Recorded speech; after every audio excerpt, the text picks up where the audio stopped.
Bismillahirrahmanirrahim. Assalamualaikum warahmatullahi wabarakatuh. Alhamdulillahi rabbil alamin. Wassalatu wassalamu ala asyrofil anbiya'i wal mursalin wa ala alihi wa sahbihi ajmain. Asyhadu an la ilaha illallah wa asyhadu anna Muhammadan abduhu wa rasuluh. Allahumma shalli ala Muhammad wa ala ali Muhammad. Ya ayyuhal hadirun ittaqullaha haqqa tuqatih wa la tamutunna illa wa antum muslimun. Wa qala Allah ta'ala fil Qur'anil Karim, a'udzu billahi minasy syaithanir rajim. Bismillahirrahmanirrahim. Wa ka'ayyum min dabbatin la tahmilu rizqaha Allahu yarzuquha wa iyyakum wa huwas sami'ul alim. Shadaqallahul azim. Saudara-saudaraku yang dimuliakan Allah Subhanahu wa taala, alhamdulillah pada saat ini kita masih diberi nikmat oleh Allah Subhanahu wa taala, khususnya nikmat jasmani, nikmat rohani, dan nikmat rezeki.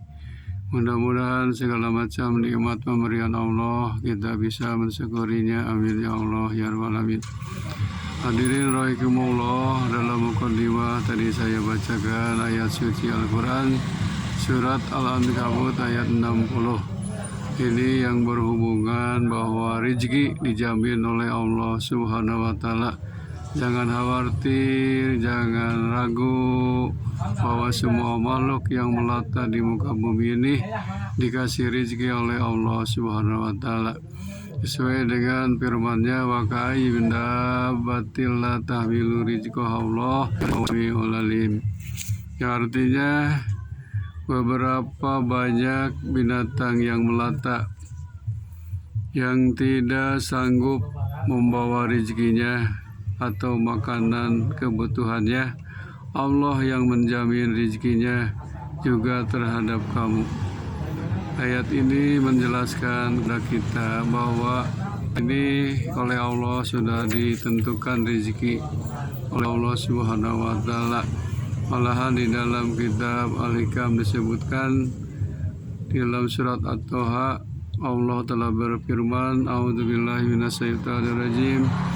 Bismillahirrahmanirrahim. Wa'mur ahlaka bisolati wastabir 'alaiha la nas'aluka rizqan nahnu narzuquka wal aqibatu littaqwa. Toha ayat 132, yang artinya perintahkan kepada keluargamu supaya sholat dan sabarlah dalam melaksanakannya.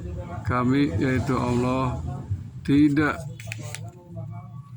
menuntut kamu supaya mencari rezeki. Kami Allah yang menjamin rezekimu dan akibat kemenangan yang terakhir bagi orang yang bertakwa. Hadirin rahimakumullah, kerjakan apa yang menjadi kewajibanmu terhadap kami, dan kami melengkapi bagimu bagian kami. Dan di sini ada dua. Satu, yang dijamin oleh Allah, maka jangan menuduh suudon terhadap Allah. Kedua, yang dituntut oleh Allah, maka janganlah kamu abaikan. Abdi ati'ni bima amartuka wala tu'alimni bima yuslihuka. Hambaku, taatilah semua perintahku dan jangan memberitahu kepadaku apa yang baik bagimu, atau jangan mengajari kepadaku apa yang menjadi hajat kebutuhanmu. Dalam sebuah hadis yang kurang lebih artinya demikian, mengapakah orang-orang yang mengagungkan orang yang kaya, pemboros dan penghina ahli-ahli ibadah, dan mengikuti tuntunan Quran sesuai dengan hawa nafsu mereka, sedang yang tidak sesuai dengan hawa nafsunya ditinggalkan, diabaikan. Padahal yang demikian itu berarti mempercayai sebagian kitab Allah dan mengabaikan atau kafir terhadap sebagian isi kitab Allah. Mereka berusaha untuk mencapai apa yang dapat dicapai tanpa usaha, yaitu bagian yang pasti tiba dan ajal yang tertentu dan rizki yang menjadi bagiannya, tetapi tidak berusaha untuk mencari atau mencapai apa yang tidak dapat dicapai kecuali dengan usaha, yaitu pahala-pahala yang besar dan amal-amal ibadah dan dagangan yang tidak akan rusak. Ibrahim Al-Khawas berkata, la tatakallaf ma kupita wa la tudayi mastubita.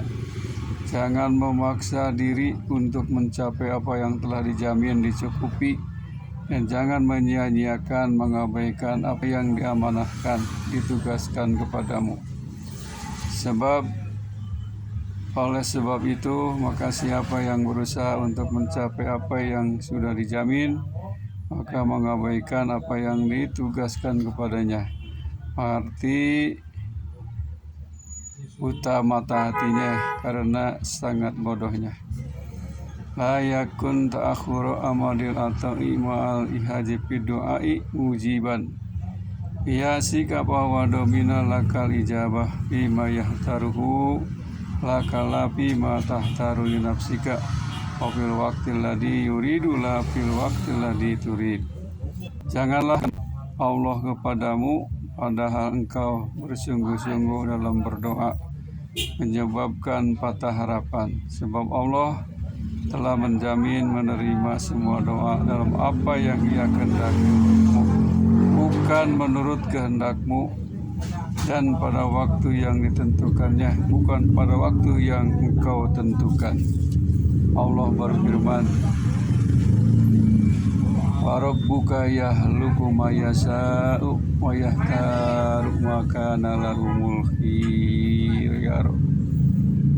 Tuhanmu lah yang menjadikan segala yang dikehendakinya dan memilihnya sendiri. Tiada hak bagi mereka untuk memilih. Hadirin rahimakumullah, sebaiknya seorang hamba yang tidak mengetahui apa yang akan terjadi mengakui kebodohan dirinya, sehingga tidak memilih sesuatu yang tampak baginya sepintas lalu baik, padahal ia tidak mengetahuinya bagaimana akibatnya. Karena itu, bila Tuhan yang Maha Mengetahui lagi bijaksana memilih untuknya sesuatu, hendaknya rela menerima pilihan Tuhan yang Maha Belas Kasih lagi mengetahui dan bijaksana itu, walaupun pada lahirnya pahit dan pedih rasanya. Namun itulah yang terbaik baginya. Karena itu, bila berdoa kemudian belum juga tercapai keinginannya, janganlah keburu patah harapan atau putus asa, sebagaimana firman Allah di dalam Al-Quran surat Al-Baqarah ayat 216. Allah berfirman, wa asa an takrahu syai'a wa huwa khairul lakum wa asa an tuhibbu syai'a wa huwa syarrul lakum wallahu ya'lamu wa antum la ta'lamun. Sadaqallahul adzim. Artinya, mungkin kamu membenci sesuatu padahal itulah yang baik bagimu, dan mungkin kamu suka pada sesuatu padahal bahaya bagimu, dan Allah yang mengetahui sedang kamu tidak mengetahui. Hadirin rahimakumullah, Al-Hasan As-Sajali radhiyallahu anhu ketika mengartikan ayat tadi, qad ujibat da'watukuma fastaqima wa la tattabi'ani sabilal ladina la ya'lamun. Sungguh telah diterima doamu berdua Musa dan Harun alaihissalam, yaitu tentang kebinasaan Fir'aun dan tentaranya, maka hendaknya kamu berdua tetap istiqomah, sabar dalam melanjutkan perjuangan dan terus berdoa dan jangan mengikuti jejak orang-orang yang tidak mengerti kekuasaan dan kebijaksanaan Allah Subhanahu wa taala. Maka terlaksananya kebinasaan Fir'aun, yang berarti setelah diterima doa itu sesudah 40 tahun. Rasulullah SAW bersabda, "Yustajabu li ahadikum ma lam yu'ajil fayaqulu qad da'awtu wa lam yustajab li." Pasti diterima doamu itu selama tidak keburu, yaitu berkata, "Aku telah berdoa dan tidak diterima." Anas radhiyallahu anhu berkata, qala Rasulullah SAW, "Amin da'in yad'u ila stajaballahu lahu da'watahu aw sarafa anu mislaha su'an aw hatta min dunubihi faqadariha malam yad'u bi ismi waqati atirahim."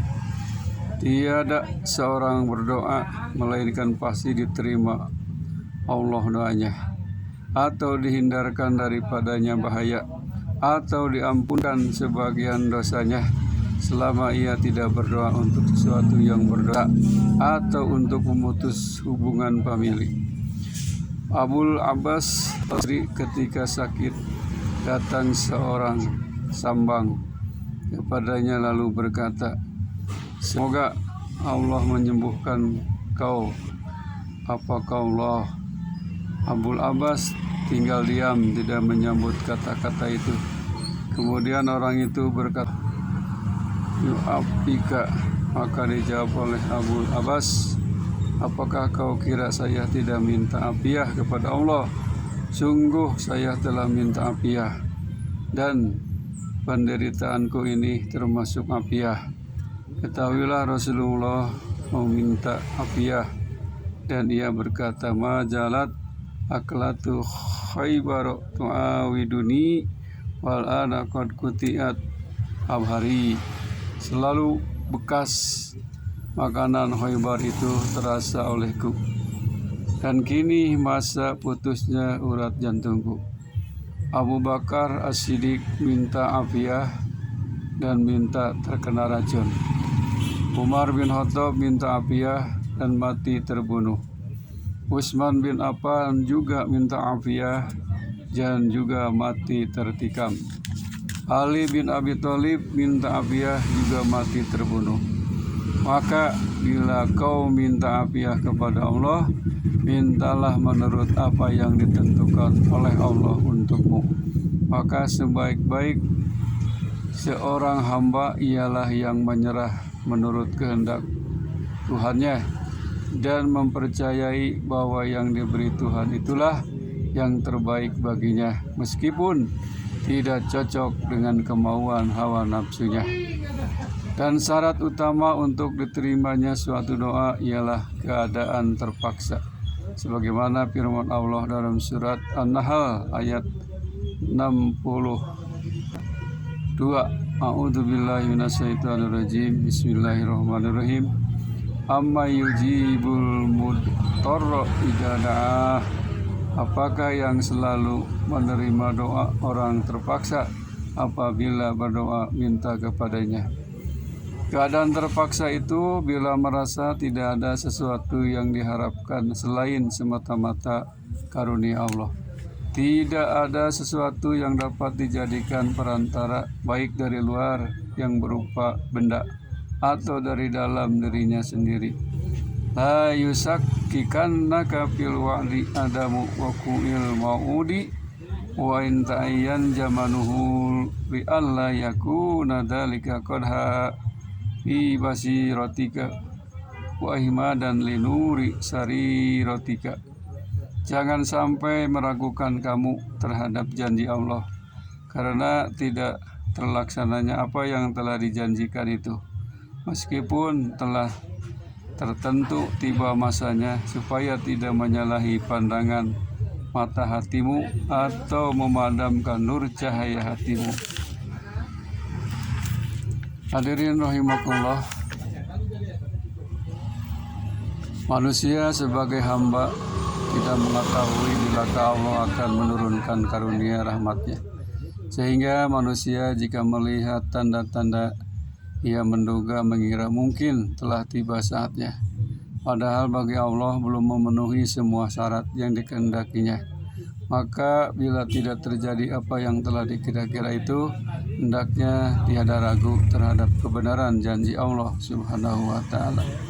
Sebagaimana yang terjadi dalam Sulhul Hudaybiyah ketika Rasulullah SAW menceritakan impiannya kepada sahabat, sehingga mereka mengira bahwa pada tahun itu mereka akan dapat masuk Mekah dan melaksanakan ibadah umroh dengan aman sejahtera, yaitu mimpi Nabi SAW yang tersebut dalam surat Al-Fatih ayat 27. Sehingga ketika gagal tujuan umroh karena ditolak oleh bangsa Quraisy dan terjadi penandatanganan perjanjian Sulh Hudaybiyah yang oleh Umar dan sahabat-sahabat lainnya dianggap sangat mengecewakan, maka ketika Umar radhiyallahu anhu memajukan beberapa pertanyaan, dijawab oleh Nabi, "Aku hamba Allah dan utusannya, dan Allah tidak akan mengabaikan aku." Sesuai firman Allah dalam surah Al-Baqarah ayat 214. A'udzubillahi minasyaitonirrajim. Hatta yaqula rasulu walladzina amanu ma'ahu mata nasrullah ala inna nasrallahi qaribun. Dalam menghadapi ujian Allah, sehingga Rasulullah dan para sahabat yang percaya kepadanya sama-sama berkata, "Bilakah tibanya bantuan pertolongan Allah? Ingatlah, sesungguhnya bantuan pertolongan Allah telah hampir tiba, amat dekat." Hadirin rahimakumullah, idza fatahalaka wijhatan minat ta'arufi fala tubali maha in qala amaluka fa innahu ma fataha laka illa wa huwa yuridu ayata'arafa ilaik. Alam ta'lam anna ta'arafu wa muriduhu alaika wal amalu anta muhdiha ilaih wa inama nuhdi ilaihim wa muridu alaik. Apabila Tuhan membukakan bagimu suatu jalan untuk marifat mengenal kepadanya, maka jangan menghiraukan soal amalmu yang masih sedikit, sebab Tuhan tidak membukakan akan memperkenalkan diri kepadamu. Tidakkah kau ketahui bahwa marifat itu semata-mata pemberian karunia Allah kepadamu, sedang amal perbuatanmu hadiah daripadamu? Maka di manakah letak perbandingannya antara hadiahmu dengan pemberian karunia Allah kepadamu? Marifat itu mengenal kepada Allah, itu adalah puncak keuntungan seorang hamba. Maka apabila Tuhan telah membukakan bagimu suatu jalan untuk mengenal kepadanya, maka tidak usah kau hiraukan berapa banyak amal perbuatanmu, meskipun masih sangat sedikit amal kebaikanmu. Sebab marifat itu suatu karunia pemberian langsung dari Allah, maka ia sekali-kali tidak tergantung kepada banyak atau sedikitnya amal kebaikan.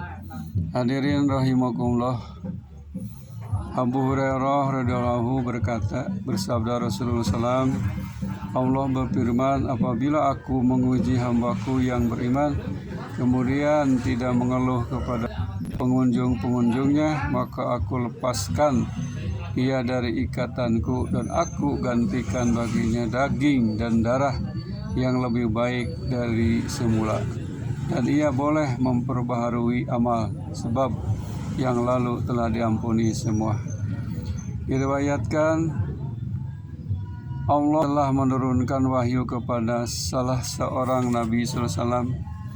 Aku telah menurunkan bala atau ujian kepada seorang hamba, maka ia berdoa dan tetap aku tunda permintaannya. Akhirnya ia mengeluh, maka aku berkata kepadanya, hambaku, bagaimana aku akan melepaskan daripadamu rahmat yang justru bala itu mengandung rahmatku?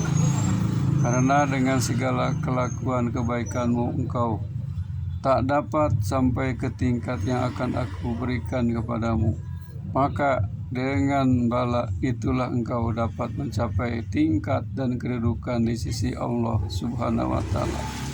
Tanawa'at ajnazul amali litanawu'i waridatil akhwali. Beraneka warna jenis macam-macam pula pemberian karunia Allah yang diberikan kepada hambanya. Itu tiap orang solih yang menuju ke suatu makom tingkat harus mengerti dalam ibadah yang mana ia rasakan nikmat ibadah, maka disitulah akan terbuka baginya, apakah dalam sholat atau puasa dan lain sebagainya. Al-amalu suratu qaimatu wa arwahuha wujudu sirril ihlasi fiha. Amal perbuatan itu sebagai kerangka yang tegak, sedang ruh jiwanya ialah terdapatnya rahasia ikhlas, ketulusan dalam amal perbuatan itu. Hadirin rahimakumullah, keikhlasan seseorang dalam amal perbuatannya menurut tingkat kedudukannya, maka keikhlasan orang abror apabila amal perbuatan itu telah bersih dari riya yang jelas maupun yang samar, sedang tujuan amal perbuatan mereka selalu hanya pahala yang dijanjikan oleh Allah kepada hambanya yang ikhlas. Dan ini terambil dari ayat Iyyaka na'budu, hanya kepadamu kami menyembah, dan tiada kami mempersekutukan Engkau dalam ibadahku ini kepada sesuatu yang lain. Adapun keikhlasan orang-orang yang muqarrabin ialah menetapkan pengertian la haula wala quwata illa billahi. Tiada daya untuk mengelakkan berbuat apapun kecuali dengan pertolongan langsung dari Allah. Tiada daya kekuatan sendiri. Sedang semua itu hanya daripada Allah. Ia merasa bahwa semua amal perbuatan semata-mata karunia Allah kepadanya, sebab Allah memberi hidayah dan taufik. Ini terambil dari ayat Iyyaka nasta'in, kepadamu kami mengharap bantuan pertolongan, sebab kami sendiri daya. Amal orang abrah dinamakan amal lillah, beramal karena Allah, sedangkan amal muqarrabin dinamakan amal lillahi, beramal dengan bantuan karunia Allah. Amal lillah menghasilkan sekedar memperhatikan hukum lahir, sedangkan amal billahi menembus ke dalam perasaan hati. Seorang guru berkata, perbaikilah perbuatanmu dengan ikhlas, dan perbaikilah keikhlasanmu itu dengan perasaan tidak ada kekuatan sendiri, sedang semua kejadian itu hanya karena bantuan pertolongan Allah Subhanahu wa Ta'ala. Inpin